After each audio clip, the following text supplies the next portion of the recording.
J'ai beau participer à cette communauté-là, quand ChatGPT est sorti, j'étais persuadé que c'était juste un modèle de langage un petit peu différent de ce qui existait avant.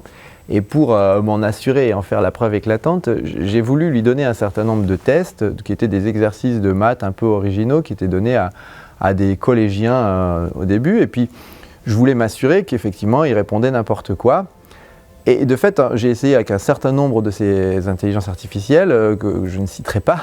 Et effectivement, ce qu'elles me répondaient à chaque fois, c'était ce que j'attendais, c'est-à-dire un mélange des réponses qu'elle avait vues à des questions un peu semblables, qui n'avaient ni queue ni tête et qui ressemblaient un petit peu à une copie d'un étudiant qui n'aurait rien compris, mais qui se souviendrait vaguement que dans tel cas, on doit répondre quelque chose qui ressemble un petit peu à ça.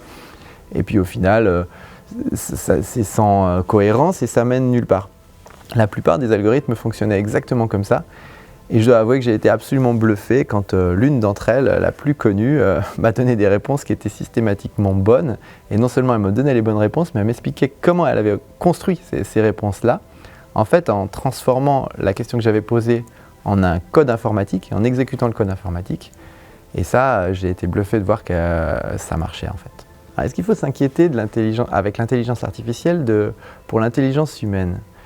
Non, certainement pas. Je ne pense pas que les gens soient moins intelligents aujourd'hui parce qu'on a créé des machines qui l'étaient un petit peu à leur tour. Au contraire, hein, pour fabriquer ces machines-là, on a besoin d'être plus intelligent que jamais. Et tout l'effort de recherche qui est développé autour de ces technologies-là est particulièrement remarquable et suscite des interrogations scientifiques, purement scientifiques, pas technologiques, qui sont extrêmement riches et qui vont nécessiter encore de l'intelligence pendant des décennies et des décennies.